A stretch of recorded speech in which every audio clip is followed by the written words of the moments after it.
There's artists all over the world who are blanketed. They're blanketed by their thoughts and people's opinions. They're blanketed by what their close group of friends might say about what they're trying to do.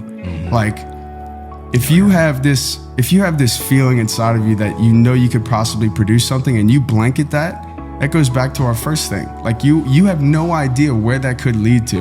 And that was something that freaked me out. Was I hate the what ifs. Like, that is my biggest fear. Welcome to another episode of Off Topic. Opinionated Off Topic is a show where we talk to content creators, entrepreneurs, and business owners about what they do and provide insight for the listener. Today, we're sitting down with the very talented and well-versed Mikey Ricks. He's the co-founder of Skoga Marketing and also has his own creative company called Coda Creative. Mikey is a well-versed creative director that has 6+ years in the industry.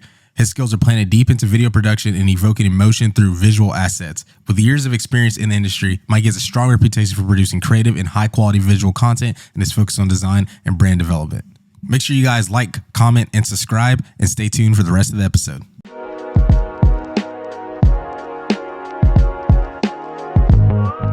Yeah, bro, appreciate you pulling up on us because I just know how it is, like traveling, trying to make it work. And cool thing about that too is I remember when we had first got connected and you would DM me, send me your number, and we just text here and there, and just staying connected, man. It's cool to my boy Matt Choi, he'll meet all these internet people in real life, and he'll be like, oh, meeting internet friends in real life, finally meet. He'll take selfies and stuff. So bro.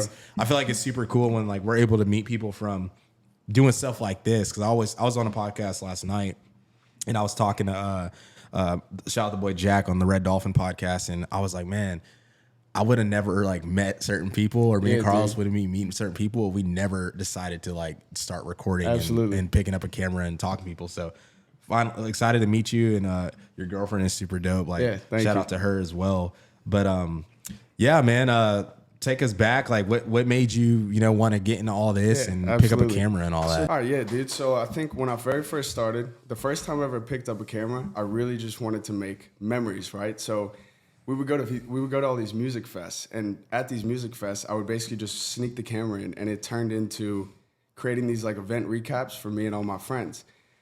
I started putting those out on social media, and people started to really kind of like what I was doing. And I never thought anything of it. I was just like, oh, this is cool. Let's just keep doing this. So started making travel videos, event videos, and then that kind of morphed into something where it was people would hit me up to do event recaps and then DJ stuff. And then it would turn into, hey, can you shoot my wedding, or can you shoot my brand, or can you shoot my restaurant and stuff like that. And as that kind of formulated, I was like, man, I'm kind of picking up the skills of this. It really just started as creative hobby, as most things, y'all always starting yours and just kind of chopping it up, right? So I had no idea about gear. My sister, my brother used cameras a lot. And a lot of the times, I'd say my creative passion came from VHS and film. It really came from those old school VHS videos and learning how to encompass passion and emotion in certain things, but make it kind of fun. That was my twist. I wanted to do something unique. I wasn't a big cookie cutter video person. I really just wanted to push boundaries of creativity and see what I could do, because I needed with the same way you guys do your pod, I needed a vessel to get all my creativity out. And this just happened to be the one that I kind of found in early in my life. And I think that early on, for me to be able to find that at 16, 17 is truly a blessing, because a lot of people don't find that very early, And I think that as it started to morph into something to where I was getting paid for events, and I wasn't getting paid a lot. It was, everybody's first thing. As we started doing that, it really kind of morphed into something to where I felt natural doing it. I felt like a creative. I felt now, when you're on social media and you're watching all these other people kind of do their thing in these crazy high quality productions, you kind of sit there and you think, damn, I don't know if I can do stuff like that. And then you just kind of put one foot in front of the other and you start to just kind of figure it out, So as the camera gear and stuff came along, I started to learn a little bit more. I went to YouTube University for 4 or 5 years, and I just started to pick it up. I started to pick up color grading. I started to pick up lenses and stuff like that. I was learning about different focal lengths. I was learning about aperture. And then I was like, okay, if I got the camera basics down, why don't I just put some passion into these projects? Why don't I pick songs that truly make me move? John Bellion, one of my biggest and favorite artists. Okay. Dude, like, Yeah. have you ever watched the Glory Sound Prep documentary? I haven't watched that, but Dude, we know who he is though. You should watch that documentary. I've watched that at least probably 50 to 60 times in my life. And he's someone who kind of laid out the foreground for me to don't be afraid of your creativity. You know, like I put that out all the time in my stuff. It's like, why would you be afraid of putting out how you feel about a certain project? Like, that's your work. It wasn't there before, and now it's there. There's no reason for you to not be able to put that out, right? And so after these festival videos and brand videos started to come about 3 or 4 years ago, I had the idea of doing like a creative collective or like a creative media company. I had no idea what I wanted it to be. I just knew that this is what I want to do for the rest of my life. Like, if there is anything, like, I can't imagine myself not shooting videos or not formulating something or being able to bounce ideas with people, or even like you guys. Like, if we were in a room and we're like, hey, we have this brand campaign, that's my favorite thing in the world, is just sitting there and bouncing ideas. Once you got the idea, if you got the right people in place, which in my case, it was really just me. And that was something I had to learn heavily, was the art of collaboration. And when you start, that's not always something that you're prone to, or that's not something that attracts you at first, because you're like, what if they're better and they know more stuff? It's like you don't want to sell yourself short, but you also you have to be able to provide the right value to these people. So after the years and years of just making personal projects, I was like, dude, why don't I just give it a shot? Like, I graduated college, I went to school for kinesiology. People ask me this stuff all the time. Really? Now we got a marketing company, me and my partner Brandon, and now I got the creative collective. And people are like, you went to school for this stuff? No. Kinesiology. And like, I feel like that's a lot of people, but they don't push that extra step. And so I'd say in 2022, last year, was really when this stuff kind of hit like a very hard launch. It was week after week, day after day, people would hit me up about really random stuff. And, when you're a freelancer, you're taking everything you can get. Yeah. And so, like, you don't have a set career path. You don't have a 401k. You don't have a job offer. You don't have any of these things. So it's really just, you're 21, 22, and you're like, this is it or it's nothing. And for me, that was the only way I could do it. It was literally this or nothing, because I don't have a safety net. Like, I don't have a plan if I'm not doing this. And I feel like that's the only way to do it if you're really trying to pursue that. And so as that kind of formulated on throughout this past year, between running the marketing company with me and my partner and now being able to just be creative 24/7, I could not imagine. 6 years ago, if you would have told me that I was doing this full time, being able to come on podcasts with dope guys like you guys and just be able to talk ideas, like, would have never imagined it. Man, Ever. that's awesome. Ever, dude. It's a crazy journey, and then it's kind of like a snowball effect. Like, if you're committed to it, like, once you start, you just don't stop. You just keep you just going. can't stop. Yeah, And it's fun, and it's fun learning, because like, if you like this stuff, like, overall for me, like, learning sucks, but like, it's a different type of learning, like, because you learn it and then you get to go do it. Yeah. And then you're like, okay, how does it look? Yeah. Okay, let me try it again. Oh, Yeah. how does it look? Let me try it. Like, Yeah, and it dude. just gets, you just keep going. So It's it's the dope. art of practice. Yeah. It's a whole different thing. And like, when you practice nonstop, if you're practicing something that you don't really enjoy, it's gonna feel terrible. Like, if I was practicing at a physical therapy thing, that's not my thing. Like, that's not where my head's at. And dude, I remember I was training I was doing performance training at Oshner, and I was managing a bar in Baton Rouge, and like all these different things, just trying to make money as a college student. But I realized it took a lot of self-realization to kind of sit down and feel what I was feeling. And it was every time I was working at one of these random jobs throughout college, all I could think about was doing video. And like, even at the places I was working, I was trying to pitch them on doing videos, because I was just like, this is literally the only thing that I want to be doing. And I feel like if you're a creative person and you're not putting out your work, you're selling yourself and other people short of what you could provide. And one of the things that I realized was, if I'm not putting out my work, I could be not inspiring somebody else. And that's a terrible feeling. Like, a lot of people, they might catch inspiration from you guys, from me, from other creatives. Like, you're basically selling a bunch of people short, and you're not giving yourself the chance to really chase something. That's Art Cameraman. That's one of his quotes. I can't remember exactly how it goes, but it's like, how many dreams are you how many people's dreams are you stopping by not chasing your own, Right. or something like that? Yeah, or that's something exactly what it is. Yeah. How many people's dreams are you stopping by not chasing your own? And he told one of our friends that I wasn't there for the conversation. He was, but like it is true because true. you we got inspired by other people. Like people just inspire people. That's just how it is. Like oh man, like they're doing it. That's dope. I like what they're doing. I like what they're talking about. Let me start doing it. Let me try it out. Let me do whatever. And we always encourage people like to do podcasts or to do some kind of like creational stuff. Yeah, absolutely. It also gets people like I feel like out of their comfort zone too. Yeah, I mean that's the whole rift of it is being out like when you're putting out something that you think is dope, you're always gonna have that thought. Is it? Yeah. Like, is this really like, that's always just you. Yeah. There's nobody out there. And one of my favorite things ever is the A$AP Rocky quote is like, when did it become not cool to try? People, if somebody's trying to knock you for trying your own thing, they don't need to be around you anyway, bro. Literally. Like if you got a close group of friends and they, like all of my friends, I was very blessed from the day one. They were all just so supportive of everything I was doing.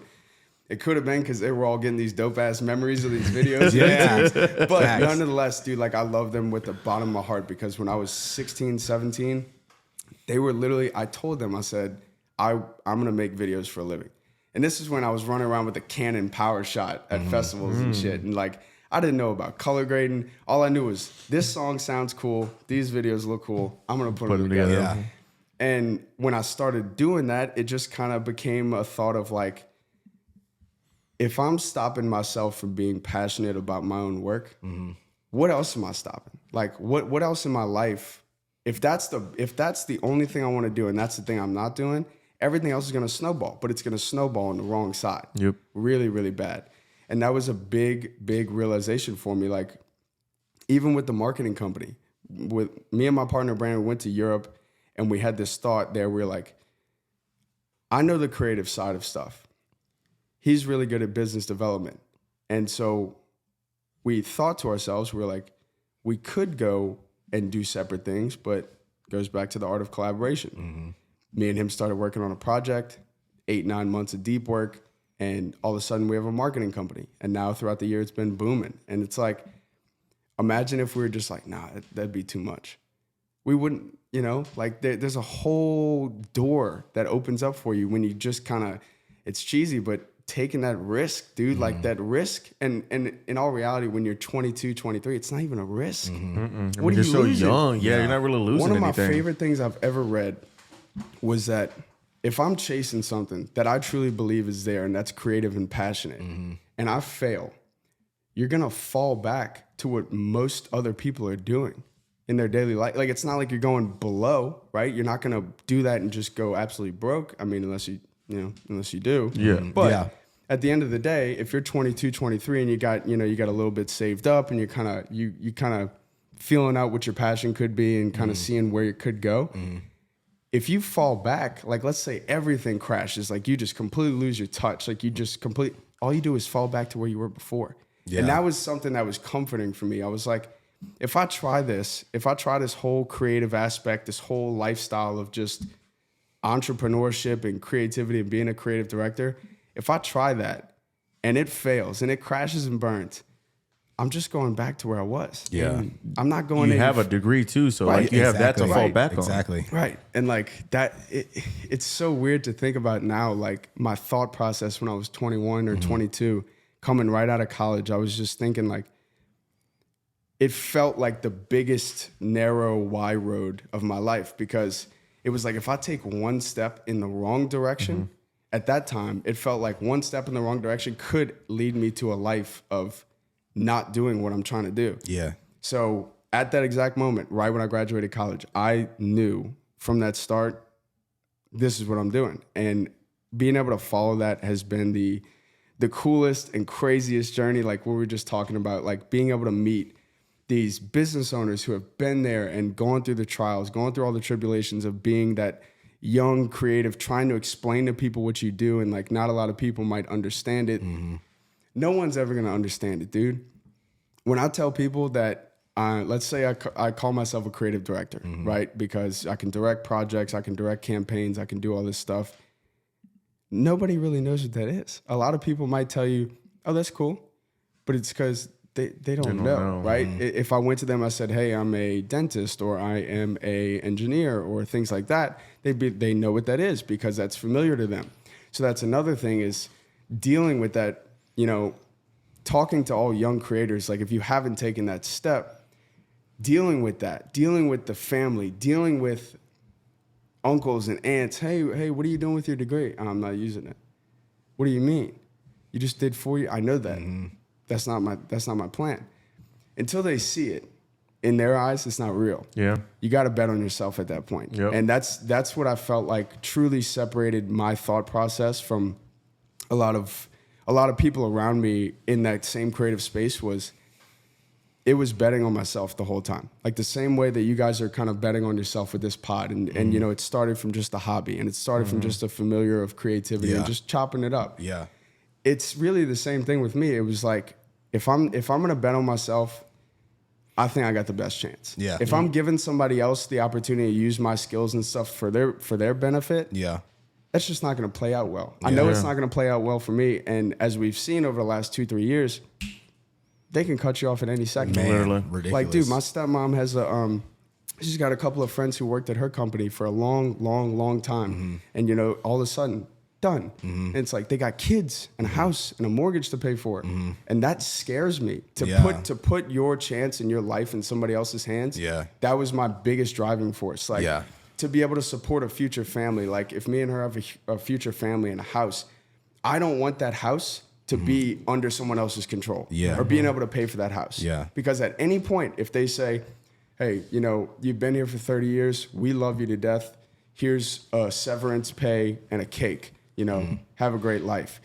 Then what do you do? Yeah. But if you have yourself and you have a group of like-minded people and a network, that creativity flourishes like no other. And it's a momentum swing, dude. Like the momentum swing you get from taking that risk is insane, dude. It's like this natural euphoria because things just start to build on itself.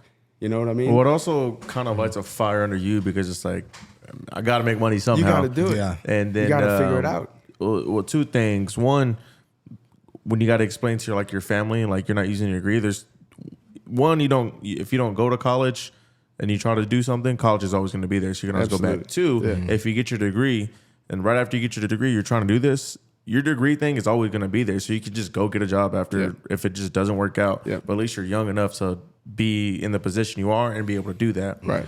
And then the other thing is two of our friends, they own a studio downtown. It's called Pouch 6 Studio. And Ryan and Jake is their name. I can't remember their last names. Ryan Gallego and Jake Sacco. Pretty sure. And I know Jake went to Bama. I don't know where Ryan went, but Jake was kind of like you. He graduated college and then like opened up a media company. Yeah. And it was just like bam, bam. I don't think his degree was even in like media or anything. Yeah. And they're like his senior year, they're following Najee Harris around, like doing a little mini doc on him. Sick. And he got to film that. And then Ryan, I can't remember where he graduated, but he graduated, I think, in like, I forgot, but he was doing like sales or something. He was making $100K a year. Yeah. And then he just left his job and just started this. And he was like, I saved up a little bit of money and the things work for Amazon. He was like, I left Amazon. And I was making $100K a year that was like 23. It was like, most people are like, what the hell are you doing? But like,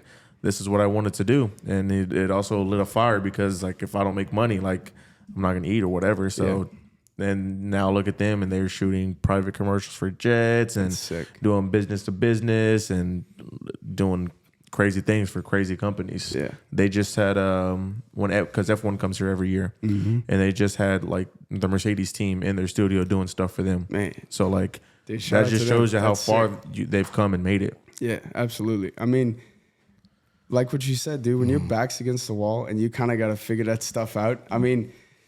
Yeah, it's freaky, it's scary, but at the end of the day, if you can get through that and you can push through that, like I felt like as soon as I got out of college, it felt like my back was against the wall already. It was, I don't have this plan. It's like when you don't have something written out for people or to show people, it's really, really hard to believe that yourself because you don't even know what you're doing. So like, if I can't explain what I'm doing or what I'm trying to do just yet, how can I explain that to someone else and get them to understand, right? If I'm not, if like now I can fully sell it to anybody, I can tell people exactly what I'm doing, I can tell them how I learned it, and I can tell them where it's going or where I plan to go with it. But when you first start and your back's against the wall, it's either, if I don't figure this out, I'm not eating. If I don't figure this out, I don't got nowhere to live, right? And that fire is literally the only thing that can keep you going in at least in a creative process. Because I mean, dude, there's artists all over the world who are blanketed. They're blanketed by their thoughts and people's opinions. They're blanketed by what their close group of friends might say about what they're trying to do. Like, if you have this feeling inside of you that you know you could possibly produce something and you blanket that, that goes back to our first thing. Like you have no idea where that could lead to. And that was something that freaked me out was I hate the what ifs. Like that is my biggest fear. Like I love skydiving. It's like one of my favorite things. Really? Yeah, dude, it's like one of my favorite things to do. That adrenaline rush is probably crazy. I've never done it. I can do that. I got the worst luck in the world. I ain't gonna pull on. Look, I got a bunch of my 20th birthday. Let me tell you this. My 20th birthday, I convinced like 12 or 13 of my closest friends and my brother and his wife to go skydiving on my birthday. And I don't know how we pulled this off. I have no idea what we did, but all of us went skydiving. And since then, I've been 2 or 3 more times. But there's a feeling that I can connect from being in the plane to kind of just letting go of whatever like fear or opinions I had about myself. And it's just like, for some reason, facing that feeling has helped me tremendously. Because I think to myself and I'm like, if I'm jumping out of a goddamn plane, you're telling me I can't run a creative business? Like if I'm taking that much risk with my actual life, you're telling me I can't just try and shoot some videos and make some money over time? And like at first in every freelancer's journey, it goes from hobby. For me, the timeline was hobby. How do you make money with this? All about trying to get as many clients as possible. And then you kind of fall back to once you get your groove and you have some money saved up, then you can really push projects that really fuel you, right? So like... That's when you get to start picking and choosing who you want to work with. Right. And like that's something that not a lot of people get the chance to do early on. And you start to feel like, well, how is this different than another job? I'm just bouncing around doing everything. That's just something you got to go through. It's part of... No one starts out and says, I'm a videographer or I'm a photographer, and then you get to work with GQ or Mercedes. Like it just doesn't happen. You gotta go through that. You gotta go through bouncing around doing. Gotta build a name for yourself. Yeah, dude. It's just that's just part of that process. And like a lot of times, I had a good talk with one of my good friends the other day. He's trying to open a sports training gym. And we talked about the fear of opinion of other people. And for me, for a long time, it was a fear. Even if I was getting all the love and the appreciation on these videos and people telling me in person, I still didn't believe that myself.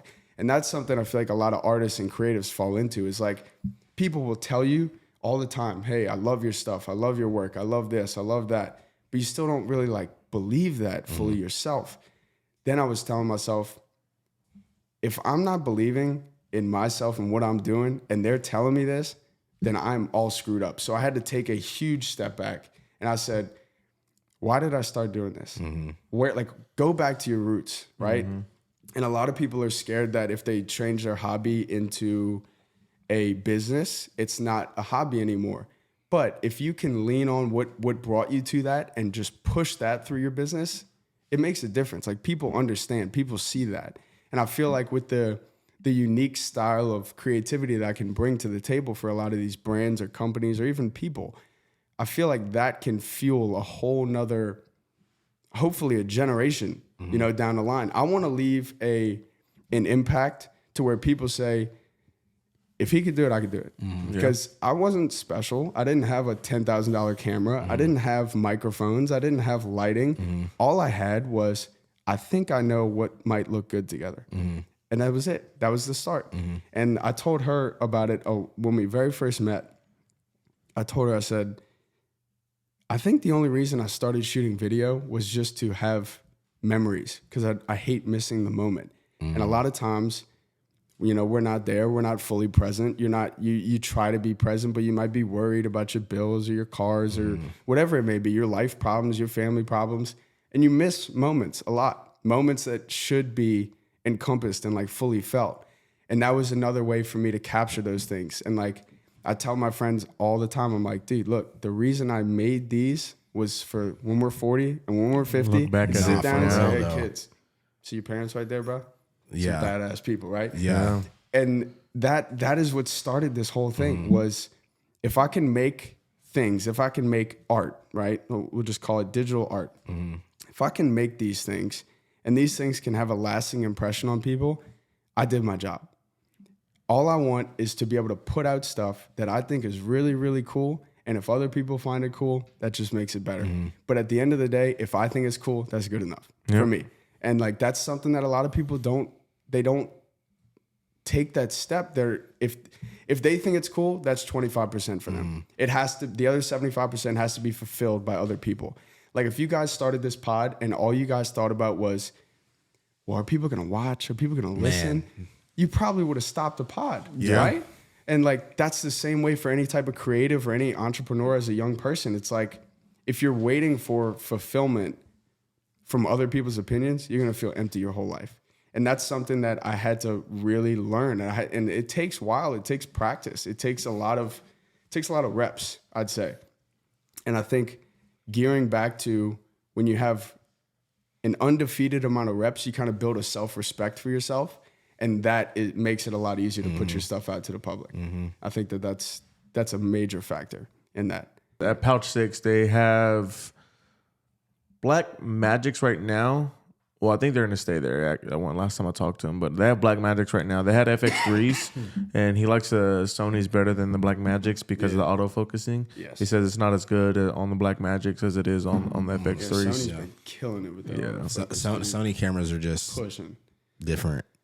I mean, a lot of people that I know, they photo wise, like, I have a good friend of mine. He shoots at LSU. He shoots all the football game stuff. He uses a Nikon, but a lot of photographer only people that I've seen, they use Canon for their skin tones. And I think stuff. Canon is probably like Photo-wise. better for photos, but Sony video all around, you I are feel not like. beating Yeah, Sony. it's because I've always wondered, and I looked it up like a year ago, whatever. It's because it's the autofocus. The autofocusing is why Sony's better for video, is because it has such a faster autofocus speed than Canon, Nikon, Fuji, like all these other. It's got low ones. light capability like crazy. Yeah, too. the low light is insane. This one doesn't. It does well in low light, but it doesn't do that well. When we have concerts, it is still like noisy and grainy. And then also, before I got that, I think the lowest was like a f3.5 is what I had. Yeah. And so that was another reason why I was noisy and grainy. But the like the A7 III, my friend has, like, the sensor is so much better on that than these. Which these are still a great camera. Don't get me wrong. Yeah. But it's just like when you're saying with your A6300, you pushed it to all it can go. Sometimes you can just only go so far. Yeah. And you can only do so much. Where it's like, all right, now I kind of got to upgrade. Yeah. Especially if you like are doing this professionally, like, you just can't keep using, not that it's low tier, but like lower tier equipment, because really it shows. Can't. And then you're also competing too. Like, I mean, like you said, there's some businesses that like don't care, and then there's some businesses like, all right, if you're gonna shoot for me and I'm gonna pay you this money, you need to have this camera, this lens, whatever. You gotta be up like, to their standards. You know, it's either you have it or you don't. It's like, damn. Then they're also be paying for that. But they're gonna pay you for it, exactly. But I mean, dude, that's half the trick. Like, now turning this into more of a business style, half the trick is being like, a lot of clients don't necessarily know what gear you're using, but just the thought of, if you were to bring a 6300 to a very high quality shoot and you need high video production, you can't have a crop sensor all the time. You can't have certain focal lengths, and you can't have certain color profiles.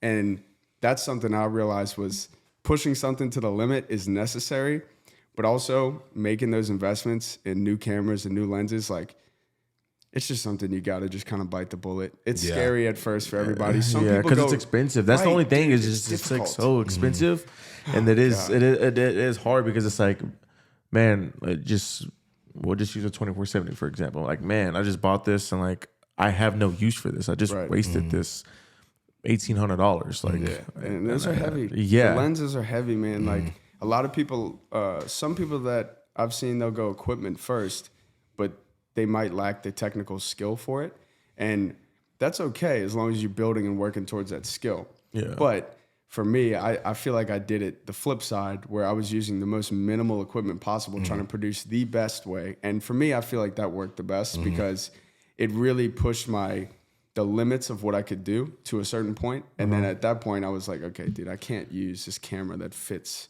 like this in my hand your anymore. hand. Yeah. There's no way people are about to pay me $5,000-$6,000 for video productions or video campaigns. And I'm using this. And I'm using this thing. Yeah. And like, dude, that's half the trick sometimes. Like if you're a videographer, sometimes showing up with the big camera, with your big lens, with your light, with your matte box in your studio and your rig, like it helps because you do look professional when you have that. I mean, it's the same as any job, right? Showing up with an A6300 to a $5,000 video production shoot is kind of like wearing sweatpants to like an office interview. Yeah. You know, and it's not to hate on those small cameras because I love them and I use them, but at a certain point, you got to realize your standards have to match what you're putting. They out. are getting better though. They are. Yeah, they are getting better. Especially the new ZV. So they have the Dude, ZV1 and the ZVE. Yeah. The ZVs are real nice. ZV1 was like their first, Sony's like, I guess, first integration to like having, was it 6400 4K? It wasn't, right?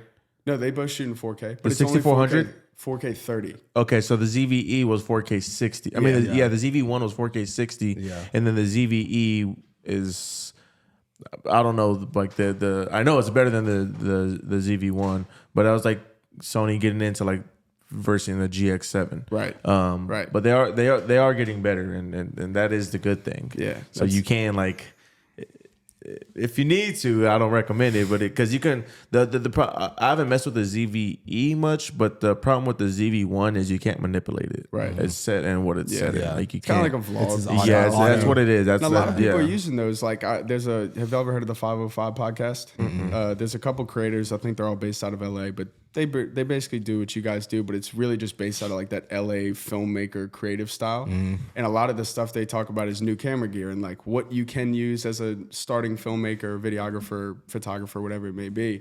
But at the end of the day, like whatever you have, you got to make that work. And like the 6300 shot 4K 30, I started to realize I needed to shoot in 4K 60 or even 4K 120 sometimes, because here's a tip and trick for videographers and people who want to put out high quality stuff. If you try and upload 4K to Instagram, it gets ruined. It gets pixelated. Instagram really can't handle that quality, especially if you got a lot of color profiles in there and you're using DaVinci and you got 7 different color grades on it. So what I learned about a year and a half ago was if you shoot in 4K and you put in a 1080 timeline, it's taking all of those 4K pixels and compressing them. So it's making it even more clear. And it's weird to say because you're like, well, you're editing in a 1080 timeline, but compressing all the pixels from a 4K camera into something will give you that social media high quality look. That's what I try to like tell a lot of people. Is that like compression does a lot, and people don't realize it, and people don't know it. It's a scary compression word doesn't. Compression does a lot. Yeah. And I'm a big gaming guy, and then like we'll just say like when people stream, some people will stream and be like a 960. Yeah. But like it looks really good. It's because for one, the lens they're using, for two, what they're outputting it. And, Right. But you can get away with a lot. With absolutely. And I feel like there's so many like tips, because like most people that use Instagram, like they're like pretty, it's like their knowledge is like pretty granular on like equipment or uploading and stuff like that. And like you really gotta like look at whatever app you're using for like repurposing purposes, because like you get on there and look at the settings and stuff, like you can you have to change your settings on Instagram just to even get it close to make it advanced and make your posts at the highest quality possible, because the standard on there is just like whatever, right? They just compress it even more, but it's like you can change it. Your post might take longer to get posted on there, but the quality will be as close as it can get to the original thing. Yeah, and then the other thing is when it's going on a phone, it's getting compressed already because it's compressed it down to the screen size. Yep. Yeah. So most people are watching all their content on a phone anyways. Whether it's YouTube, Instagram, even Netflix movies, like everything, most people are watching all their stuff on a phone. Right. So once you compress that, like a 1080 on a phone is going to look close to 4K Yeah, just because it's compressed and looks good. And not even a lot of people might know the difference whether they're watching 1080 4K. Yeah, no. I mean, if you have the eye for it, absolutely. But if you're and that goes back to the gear conversation. Like a lot of people want that 4K 60 to start with, but you don't necessarily need that to start. I remember I was shooting when I got the A6300. If I needed slow mo, it was 1080 60 or 1080 120. The crazy thing about the 120 is that it cropped it even more. So, dude, I'm shooting on a 30 millimeter and I'm cropped into like 65. And so I had to like shoot from like way 20, the hell, 30 feet yeah. back. But I think about the compression is if you're compressing down already, your video quality should be there. Like if you're shooting in 4K and you're compressing it correctly, and that goes back to the settings, dude, like dealing with the output settings, there's nothing worse in my experience than sending a video off to a client and them putting it out and it looks terrible on their feed. And it's like, that is not what the video looked like, right? And like it might be pixelated or they uploaded it off of no Wi-Fi and it could have just came out in the wrong process. And like, that's tricky with Instagram. Like a lot of people, they have set formulas on how they output stuff, how they upload, and how I know a lot of people, they might even want to upload it for the brand, you know, just so they make sure that, you know, your work looks as good as it does, because that's something that, I mean, that would suck. Like if you guys were sending your pod off, let's say to get edited by somebody, and it looks incredible, and whenever they send you back the edited stuff, let's just say it's all pixelated and the sound's choppy, it's like, well, we can't use that. Yeah. You know? And that's just something that it's scary to deal with, but if you can do it correctly and you just say, hey, look, follow these steps, download this file, post it, upload at highest quality on Instagram, which I hope everybody knows about. Like the little settings tab, bro, You got to. changes a lot. Yeah. And I think that, but photos on the flip side, photos seem to hold their quality really, really well on Instagram. Yeah, they do. But I mean, if you're uploading like that, the 2-lane video that we did, that's a 6-minute thing, all shot in 4K 60 for the most part, compressed down to a 1080 timeline, and it looked really good. It looked really clear. Yeah. But if I would have put that up in 4K, a 6-minute video in 4K on Instagram, no way. All day. Like, dude, like you're getting pixels. You're getting your color might be off. Like it might take 10 hours to upload. You know, you never know. Yeah. So dealing with Instagrams is it's a different ballgame. And then even that, like, you for a lot of stuff, just regular content creation, in my opinion. Unless it's like how he always says, like movies, cars or food, like something like that. Yeah.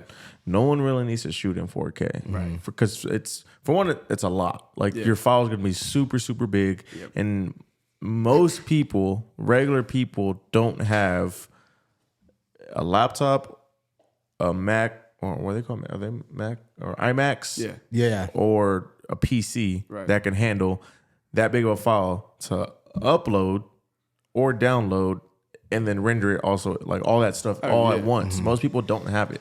So most people shouldn't be shooting in 4K anyways. And then most people, when they watch it, they probably aren't even watching it in 4K because YouTube always goes down to like 1080 or whatever. Might be 720 on YouTube. Yeah. They always like downscale it and watch it on something else. So like it's a lot. 4K is a lot. Yeah. And I don't think people like file size realize is it. massive. I mean, rendering 4K when you're in a timeline is very, very difficult. Like I know, I'm sure y'all have seen it. So many people are switching from like Premiere to DaVinci, and like just because Premiere hadn't seemed to be able to hold those timelines very well, and it would crash a lot on people. And so like DaVinci kind of gave people an outing for that. Like DaVinci was handling it well and stuff like that. And that goes back into like your flow state, right? So one of the big things I like to call or kind of feel, I got this from Sam Colder. Like I learned this years and years ago. He called it his flow state. Like when you're truly in something to where all of your creativity is pushing at once, that's when you need to really like attack your projects the most. But imagine you're in the middle of a crazy flow state at 2, 3 in the morning and you're getting this crazy video done and it crashes. Yeah. then you got to deal with it. Then you got to render again. Then you got to upload again. Then you got to fix It's this so and that. stressful and frustrating. Yeah, dude, it's like editing on broken glass. Like you can't do too much, and you can't mess with it for too long because it might crash. Like when I was editing on just my like just my MacBook early on, I'd be putting 4K footage in there, but a MacBook fan. You sound like you're about to take off. Sound like a man, jet. dude. So I'm sitting there like all typing, right, like, I'm not damn, gonna my touch fingers it. are burning. Bro, like, I'm not about to, dude, I would edit on my lap, and I'm like, God damn, bro. Where's the pillow at? Yeah, bro. Yeah. Like, dude, that's just and MacBooks have evolved like massively. Yeah. You know, MacBooks are Crazy creatives. now. Oh my God, like you can really sit down in a coffee shop and edit a 4K timeline that's 5-10 minutes long and be good. Yeah. But at the end of the day, if you're talking about processing speed, as, It doesn't as like gaming, the M1, the M1, it's good, and the M2 are good. But like end of the day, the thing that people don't realize, like even in gaming laptops, I don't know how familiar you are with like graphic cards and whatnot, but like I'd say like 4080, 4090 in a laptop, 3080, whatever. But at the end of the day, even in consoles, they're still mobile chips, right? So they're a lot smaller than what the actual thing is. Like they're smaller pieces of it. Compressed Sure, down. they're like 4080 and the graphics going to be there, but like your power isn't going to be at max of what you would have like in a desktop. Yeah, no, and it's absolutely made not. to be like a stationary moving like device, so people got to realize that too. Like even now, like I know like Apple's coming out with M3 or it's already out for the new MacBook Pros, and even then like that's well in advance. But if you can like build a rig or like that cheese grater Mac rig, it's like you're gonna take that all day to edit. Dude. Yeah. So what do y'all think about the new iPhone 15 with its? Have y'all seen? We both have it. Yeah, Bro, that I haven't thing. shot Do you on have it it? yet. No, But bro, I've no. seen our boy Matt Choi. He actually just posted like on his social media because he has it, and he has like a partnership with Apple. And I hear like the log and like the color on it is pretty good. So I've super seen, good. Yeah, I'm sure y'all have seen like I actually made one on Coda Creative where it was basically just about the color grade and just kind of like beat of the song color grade switches shows what you can do. Some guy was I think he was sitting out in left field at like Wrigley Field, and he was zoomed into the picture in log, and he was top of left field, and he was zoomed in. You could see the pitcher's face very clearly, and he pulled it all the way back out from where he was sitting, and then he reran it as a color graded log, and he did like the swipe over with the color grade. That is insane. And like you go, that thing is nuts. Yeah, it's nice. But like a lot of people, and dude, that's another thing talking about just being able to be creative. Like you have these things now. You don't necessarily like you need a camera to be able to shoot in certain depth of field and production. But a lot of times if you're just trying to start out being creative, I mean, when we were driving around yesterday, I'm sitting there on 0.7, lowering my exposure, playing with my contrast, just because, dude, the stabilization on them is crazy too. Yeah. And like you can be creative on these phones, and if you get a little free editing app, like you might as well try it out. And that's something I really like blew my mind as it started to like evolve. Was like I used to think if you didn't have a camera or two and 3 or 4 lenses and a microphone and a lighting setup and you knew what you were doing, there's no way you could be a creator. Yeah. Now it's everywhere. I mean, Yeah. every single person on social media is technically a creator if that's their their thing. Yeah. And like that's nuts to realize. Like you're now sitting in an era where you don't have to spend $5-6 grand on camera and lenses to truly create something that's really cool. Yeah, I mean the ZV1. The ZV1. $650. Right. Yeah. And so that just gives even more of an excuse going back to like our very first thing, taking that step. You don't have to make that massive investment anymore. 5-6 years ago, it was either you need a Canon or you need the best Sony or you might need a Fuji or things like that. Yeah. And now it's in your pocket. Yeah. It's in your pocket. And if you have the ideas, you can still make them come to life. And I think that that's a big thing that people should realize if they don't already. Those creative ideas, you can make them happen with something that's in your pocket. I'm sure there's more, but just from what we've seen, the one, I mean, if you just look at Cole Bennet, he did like we were talking about 5 that. different, Babytron videos. like dude. 5 different music videos on an iPhone. Yep. And that was before this one. And so, that was and that was before the 15. I think he was shooting on a 14 or Yeah, 13. 13 maybe. or Something, 14. yeah, but it was all shot on an iPhone. Like Insane. every single one of those music videos was shot on an iPhone. We were just talking about that before because we were basically talking about how him as an inspiration, like I'm sure you know about him too, but I've been following him probably Me and you have been following like around the same a time. long time, Yeah. right? And so to watch him go from, because when I first started watching him, I just thought what he was doing was the coolest stuff in the world. Yeah. Like just playing with those graphics and using colors and bouncing colors around, and his set production off the charts, right? Now he's basically showing you without sitting there and saying, "Hey, shoot this on an iPhone," like you can learn. He's literally just showing you, "Hey, look, I use $50,000 cameras. You don't need it. Like you can make whatever you want to make." And a lot of people like nowadays, if you can't realize that thing can make, I know, like you got girls on TikTok who create some cinematic cool videos, you know, of just their daily lifestyle. They're getting paid 20, 30, 40,000 a month. That goes back to taking a risk. Like, yeah, you might feel like you look stupid, but the girls and guys who are making 20, 30, 40K a month, they don't feel stupid. You know, like I'm not the biggest on like the whole like lifestyle, Like the day in your life, yeah, vloggy, like that type of stuff. But I still respect it because you're still putting yourself out there. And like honestly, they're putting themselves out there more than most people. Like for me, my projects are just brand based or passion based. Like I don't show people my daily life, just because that's not like my thing necessarily. Plus, most of my daily life is just running around meetings, mundane stuff. But for you to be able to like, you know, set your camera up and like, dude, I saw this dude set his camera up like in Target. And walked out of Target. Yes, that was on Twitter. Like, dude, that was hilarious. like, dude, look, if you could do that, I that, you know, more power to you. But for me to like set my camera up, walk out of the door, come back in the door, like, I'm more interested in filmmaking, you know? Yeah. But like, I still respect these people who are content creators and kind of do their thing. Like when we were talking about with Nelk, right? Yeah.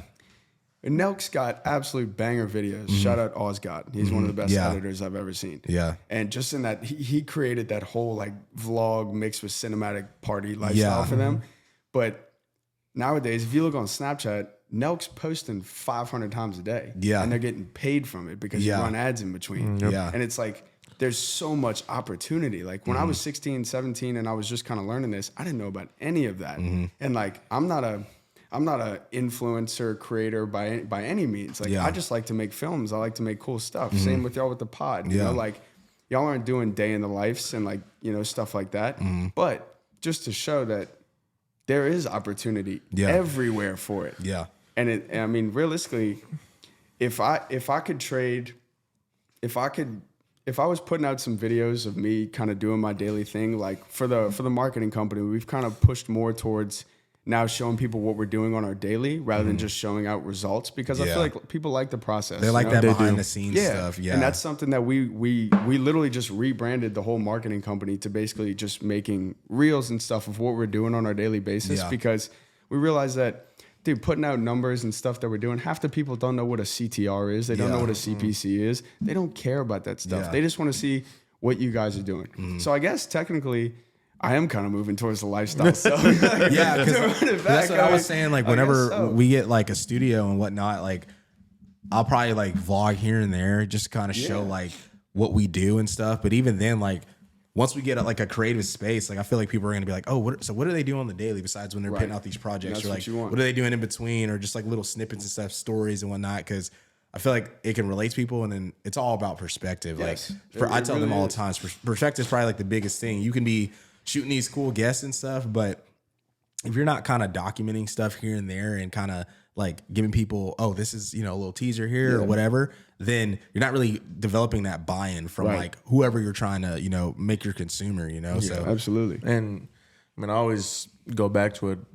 It feels like every podcast, but there's the gaming org I like, Optic. That's what they did, was like daily vlogs. But I feel like that's why their fan base is so big, is because you got to see the daily vlogs. You got to see the Scumps every day, the Hexes every day, the Pomage, like all those people every day in the vlogs, and people look forward to that, and it just becomes more personable with them. Yep. And that's how you just build. Being personable is how you win now with this. Like if I was just, a lot of people can get by, I'm sure y'all have seen it, but in the filmmaker aspect realm of YouTube and Instagram, a lot of people used to just put out their incredibly banger videos and they would be awesome.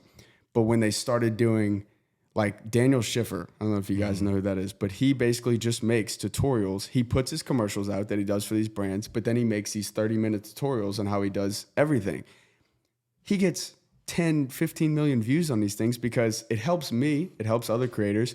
He's not only showing you all the cool stuff that he's making, he's truly letting you see and teaching. And like, that's something that a lot of people need to start doing more of. I feel like is helping others figure out how to do the things that you're doing. Because if you get to a point, like let's say you guys get to a point where your pod is absolutely blown up. It's all across the world. It is literally like you have your studio, you have everything. People are going to want to see what's going on in that daily studio. They're going to want to say, how are you guys setting up your lights? How are you guys setting up your cameras? How are your mics set up? What mics do they have? What lights do they have? What camera they got? Because I mean, I'm the same way. Every time Optics shoots and like Hex is vlogging, like I always try to look at the lights. Like, Pause the video and look yeah, around. I've done that before. Like, what lights are those? Apollos? Right Okay, there. Apollos. Let me see what Apollo is. Yeah, Like, I always do that. That's how it should be, because at the end of the day, the creative space and that creative industry should be about people and collaborating. It should, and if you have that big a platform and you're not showing people how you're doing certain stuff,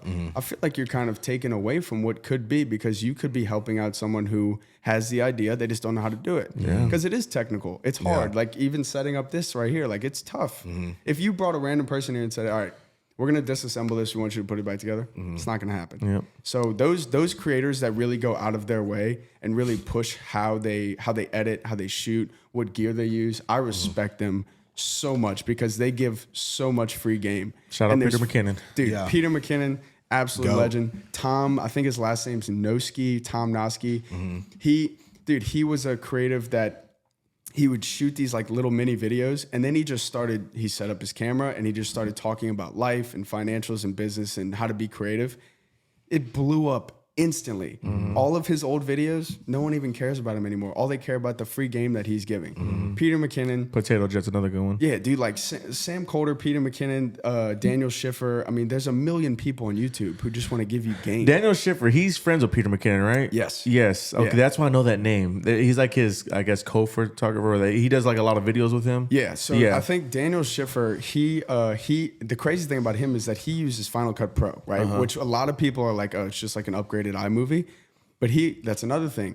Final Cut Pro is $300 one-time fee. Right. So if you're a starting filmmaker, you're a starting videographer, that might be your bet. That was my first choice. That's what I use. Still, I'm switching to Premiere, but that's what I use. So I'm learning DaVinci right now, but I don't want to press a big project into there. So I'm just learning it with passion projects. But Final Cut Pro is like my go-to right now. Just because, dude, when I went into Premiere, I wasn't trying to make crazy graphics and I wasn't trying to make insane transitions. And that goes back to like the emotional appeal. Like I wanted my stuff to feel raw. But now with brand stuff, I'm not making, 3D graphics. I just feel like in the film aspect of it, being able to capture a certain esque of film and color profile and emotion of color and things like that, you don't necessarily need a Premiere where you have to pay a lump sum every month. I mean, DaVinci is now becoming extremely popular, but Final Cut Pro will get you where you need to go. And Daniel Schiffer, he literally sits there and runs through every single thing. And his commercials look, Super Bowl type commercials. Like, it's crazy. He did a Yellowstone bottle of whiskey the other day. I have never seen a whiskey commercial like this in my life. He posted it. First 20 seconds of the commercial, the next 30 minutes of the video, the setup, the props they use, the camera, the lighting, how they got the shots. It's just really cool to see that people give out that much game nowadays. Like it's really easy to sit there and just watch and learn. He gives you the chance, and that group gives you the chance to work with clients all over the world or massive brands that are worldwide, which is something that every filmmaker dreams of, every videographer dreams of. And like being able to be in a community like that where everybody has the same goal is something that I've never even experienced. I'd say the closest I got to that was shooting with 3 or 4 other videographers at an event. But I've never been in something to where someone who's been there, done it, and is still young and wants to teach people and has the funds and the group to send you out to different countries and shoot those type of commercials. Like I think Coulter Creative might be, if not the best thing that could have ever happened for, and it's a small group. Like they closed it off, I think. I think they take in like 30 new members every 6 months. And another dude, one of the groups you guys might know about, y'all know about the Art of Documentary? Yes. So, dude, the art of Yes. documentary, these dudes, they basically started something just like that.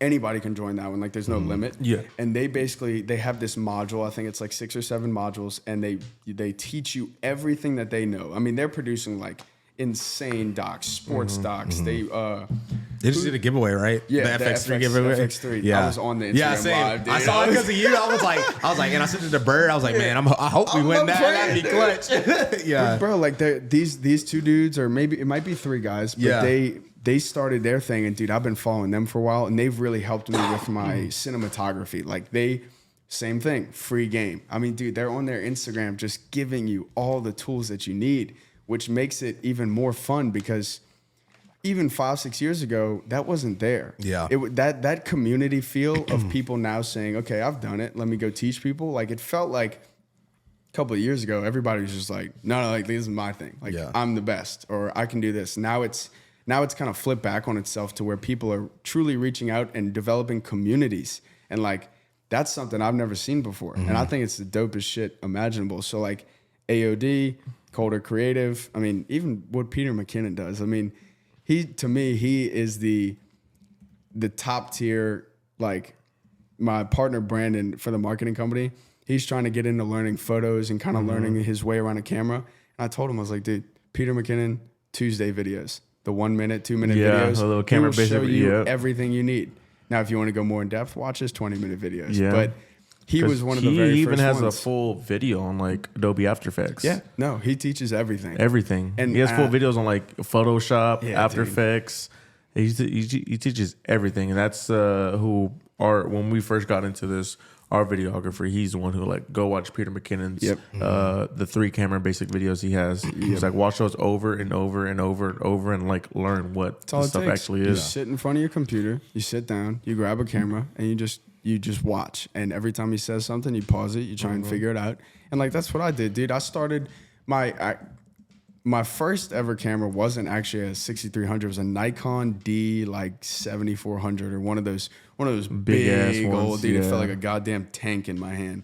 And I'll be shooting like my dog and like my flowers in my backyard. And I'm like, damn, this shot's kind of fire. Yeah. And now like I still have them on my computer, which is awesome. But like, I'd say that's being able to watch those guys and watch how they perform their craft, and then taking that and kind of putting your own twist on it and kind of like what you like. That's your own way of developing your own style. And so like your guy who does your cameras, like he probably went through the same experience. You want to learn the basics, you learn the basics. Once you have the basics down, you can then pull your own twist on your own creativity, and then you can really start pushing boundaries. And like, that's when it becomes fun.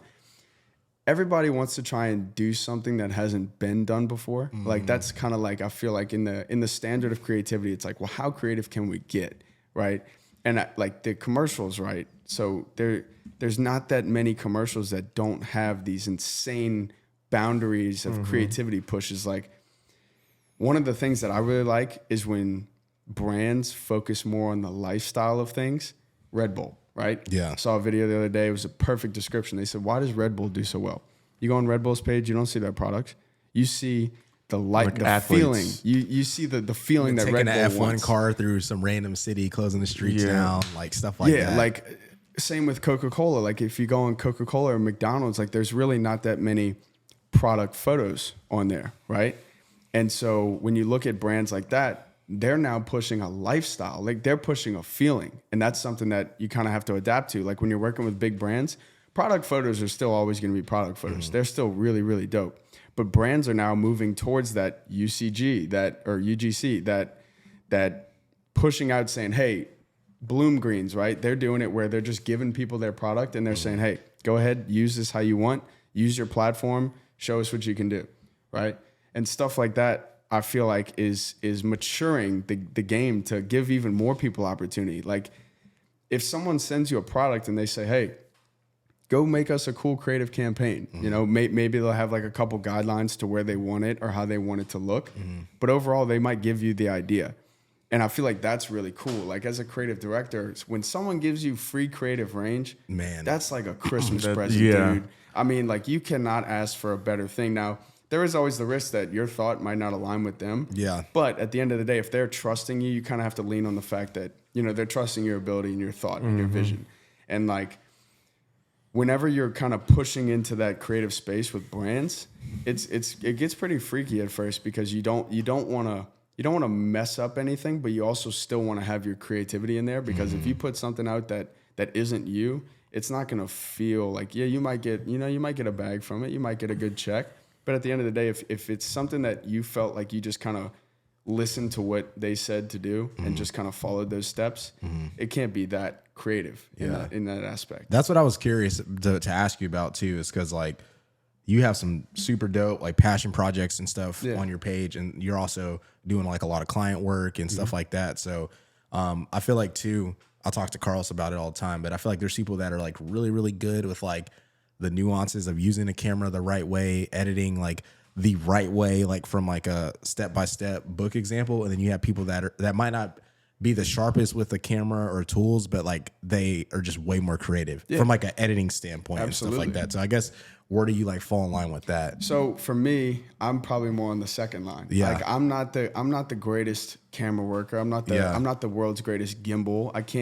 I'm not the best FPV drone flyer, you know, but I feel like whatever I get, I feel like I know how to produce the most out of it. Yeah. And that's something that truly took years to kind of figure out your own style. Yeah. But in that nuance of like, you will have people who literally could take apart a camera and put it back together. Yeah. You have people who could run a gimbal all day and get the greatest shots possible. Yeah. But at the end of the day, in video making, it comes down to editing. Yeah. So Drew Cronin, he's a dude from Salt Lake City, Utah. I've been following him for forever. We've DM'd a couple of times. He watched the video where I launched Coda Creative and he commented on it, which was really cool. This dude's working with Young LA. He's working with huge supplements, all this stuff.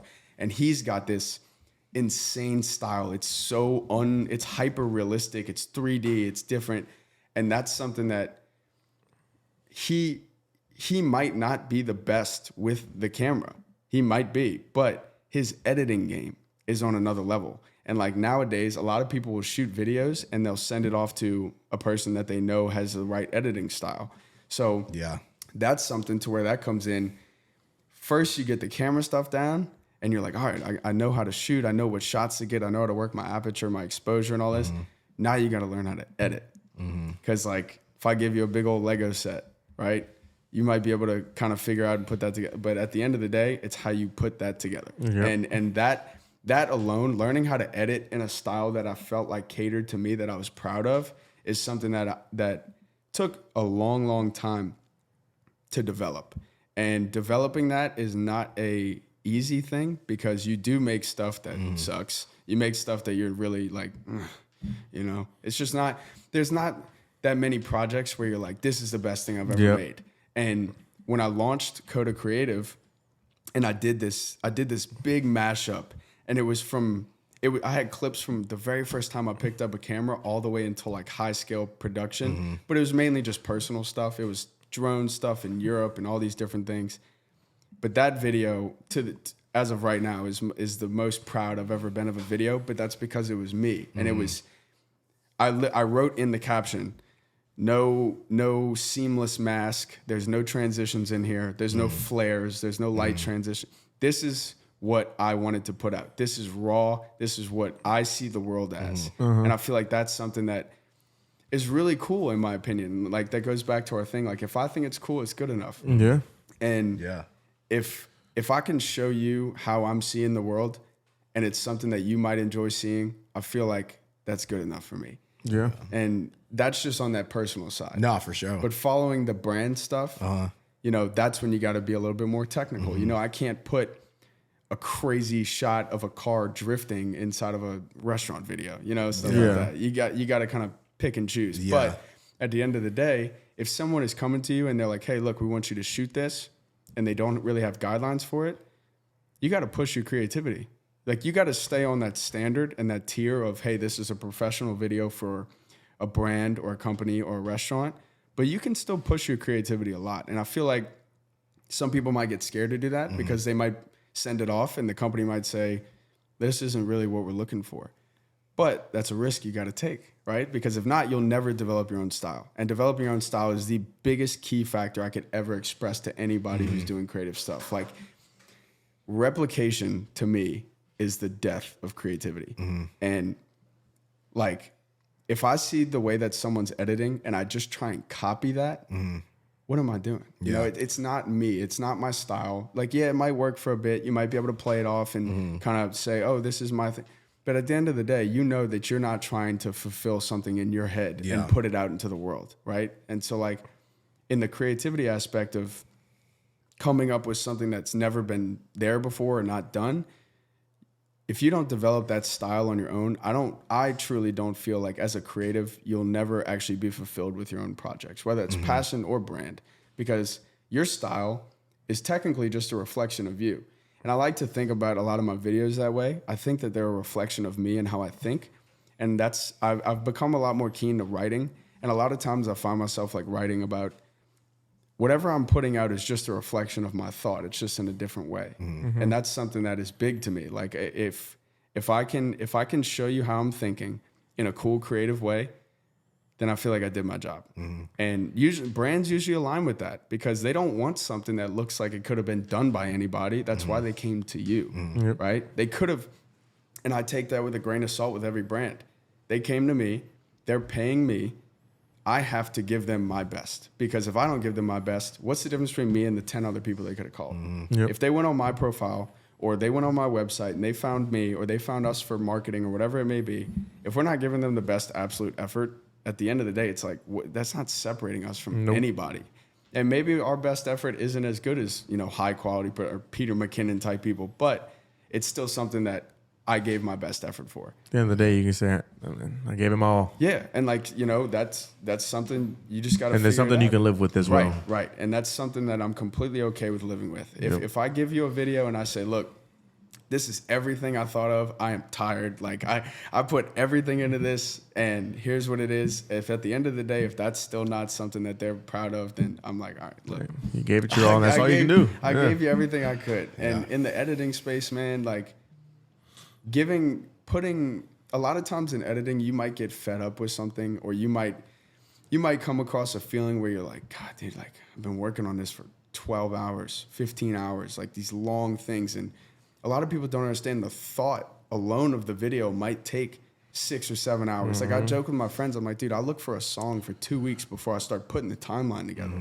Because if that song doesn't exactly match what I'm thinking about this video, I'm not putting it out.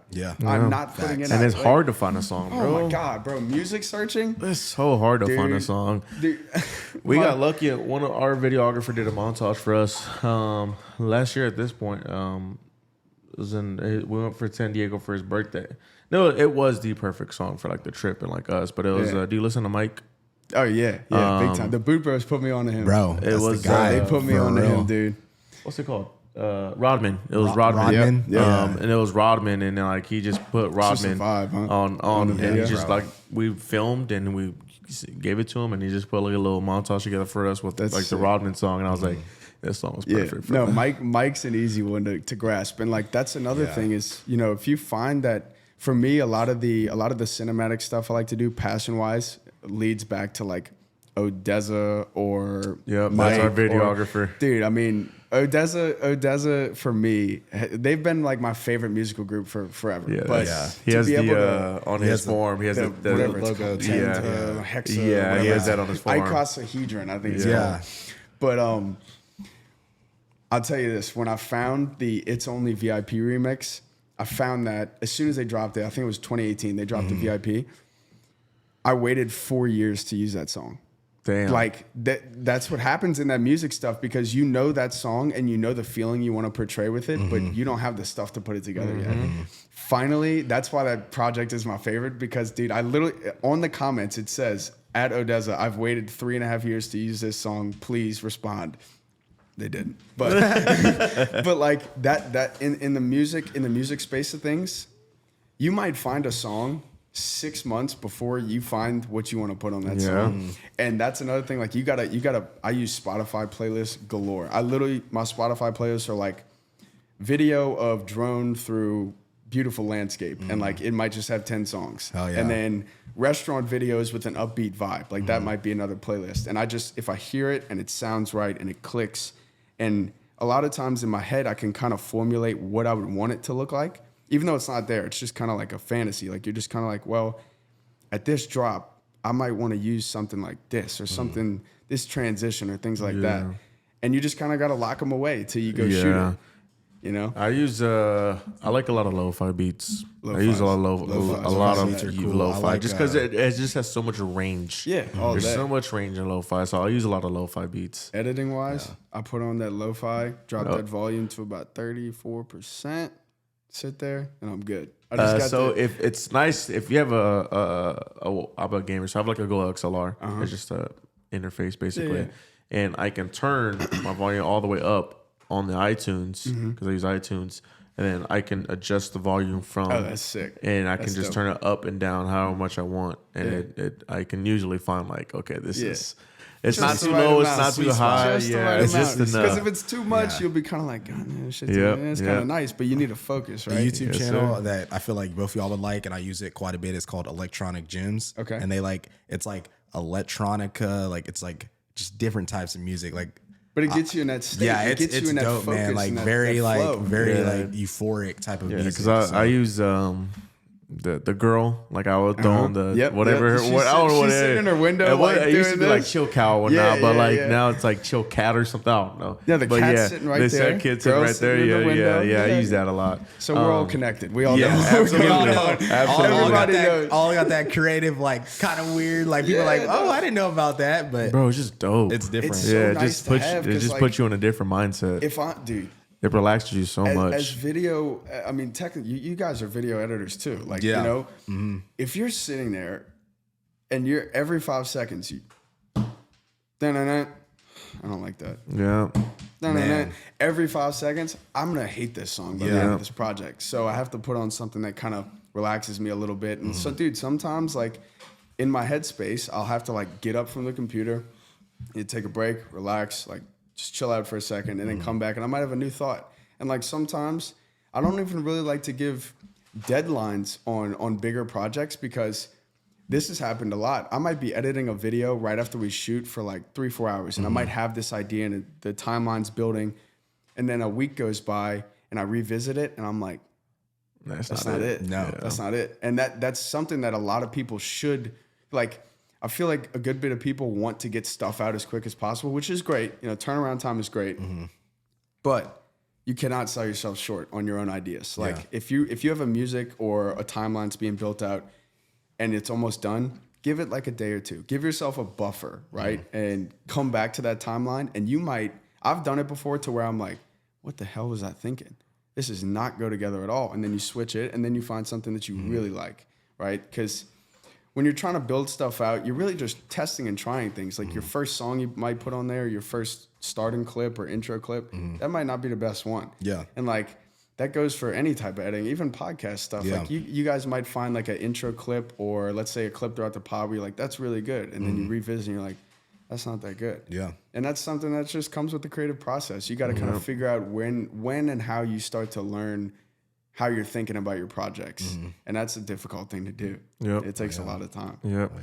Well, that's pretty much it for me. I mean, I could sit here and talk to you for day. I mean, before we talked for an hour sure. before you Before started the the pod. pod. I know. So like Chopping y'all are it dope up. people, man. Yeah, I y'all are appreciate y'all amazing. for coming Yeah. through. And I mean, we're about to move out of this place, as you can see. Yeah, I was but, telling them, yeah. I mean, every time you're on Austin, just hit us up, man. Absolutely. I mean, y'all are dope people. Dude. Y'all are chill. Love to hang out with y'all outside of this. Hopefully, you convince y'all to maybe move here too. Yeah, no. That'd be As soon as lit. those prices drop, Yeah, for sure. I wanted to.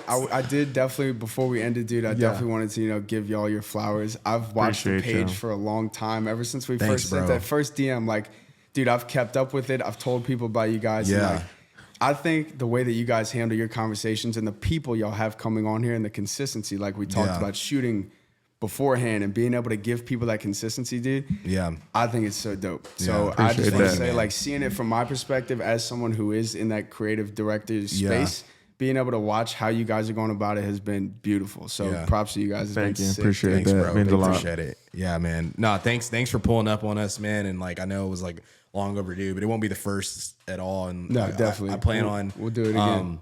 One of my biggest goals for not only next year but just the future is every guest we have on. I want to continue that into like a friendship. And Yeah, not, like a- not to be yeah, like yeah. just a transactional thing. Like, oh, like we help them with business or they came on our platform, like I really want like, because we're all people behind like what we're doing, and I think it's super genuine just to like meet you, meet your girlfriend, like. Dude, it's been great, man. So I definitely appreciate y'all for taking the time out of y'all's day and even making the trip. I wouldn't have done it any other way. Bro, I hope your stay in Austin is a good one. So it's been great so far. The weather's gonna be good this weekend, so it won't be too cold, and it'll be a nice little. Walked outside there, like, I felt good out here. Yeah, it's feeling nice. It's feeling nice. But we're gonna put everything in the description down below. They can find you everywhere at. We can do, so I'd like to tag all three. Go ahead. So we got at Mikey.Ricks is my personal. The CodaCreative.co is the creative media Instagram. And then Skoga Marketing is our marketing company, which is SKOGA. Gotcha. So shout out Brandon, business partner. I know he wanted me to give him a shout out. Yeah, shout out to boy, man. Yeah, dude, I think one of the coolest things that you guys could and probably are going to do is probably just revisit some of your guests, like after you guys talk to them and see like where they're at. I think that would be super dope. But as far as what y'all are doing, dude, I can't wait for y'all to get y'all's new space, dude. The line, the way this goes is typically it's still going strong. Everyone that has came on our show for the most part has like rocketed through like the next year. Like they just took off. That's the goal. So I'm hoping for it. It's cool. Like mostly everyone we've had on, they're still doing whatever they're doing. Yeah. You know, and I feel like that's the dope thing about it because it's like everyone has that inspiration. It's like all of us could be like, let's just quit, you know. But no one's doing that. Any day. It's a blessing to be here, dude. So seriously, we appreciate it big time. Go check out his stuff. Go give him a follow. Do you have a YouTube as well or no? My YouTube's just personal projects. Personal projects. If you want to, I'll plug it. Yeah, if you want me to, I'll plug it. If you want to look at passion projects, just Mikey Ricks. Mikey Ricks. If you want me to plug it, I'll plug it. Go check them out. But that'll do it for your boys over here at Opinionated. We'll catch y'all guys next time. Peace. Peace.